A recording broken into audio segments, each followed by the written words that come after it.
köyde büyüdüm. 63 yaşındayım. Kötü anılarım, iyi anılarım oldu, kötü anılarım oldu. Yaşantım bu köyde geçti. Artısıyla, eksisiyle, tatlısıyla, acısıyla. Markasör denildiği zaman benim Dersim bölgesinde ender görülen doğa harikası bir köy aklıma geliyor. Neticede 94 yılında köy güzel kişiliğimiz lağvedilerek burada sürgün edildik.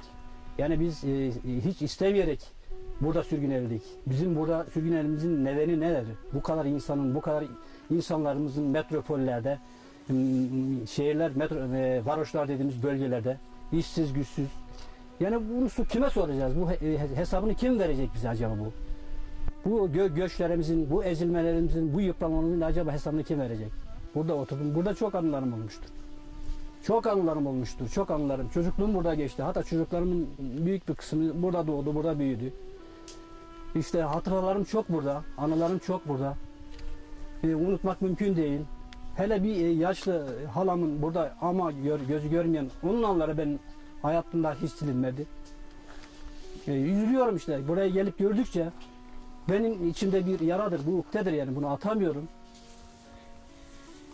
Zorlandık, göçe zorlandık. İnsanlarımız işsiz güçsüz. Kendi köylerimiz, bizim köyde şöyle söyleyeyim. Köylerimizin tahsil oranı çok yüksek. Köylümüzün %99'u tahsillidir. 3-5 tane yaşlı insanımız kalmış. Çınar ağacı dediğimiz yaşlı insanlarımız kalmış. İşte onlar büyük kısmı okumuştur. Doktordur, mühendisler vesaire vesaire. Büyük yerlerdedir. Fakat o insanlar da kendi köyün hasretiyle, özlemiyle yanıp tutuşuyorlar. Onlar da buraya gelip görmek istiyorlar. Ama nasıl gelsinler? Nasıl görsün? Ulaşım yok, imkan yok, şu yok, bu yok. Geldiniz köyü gezdiniz, gördünüz.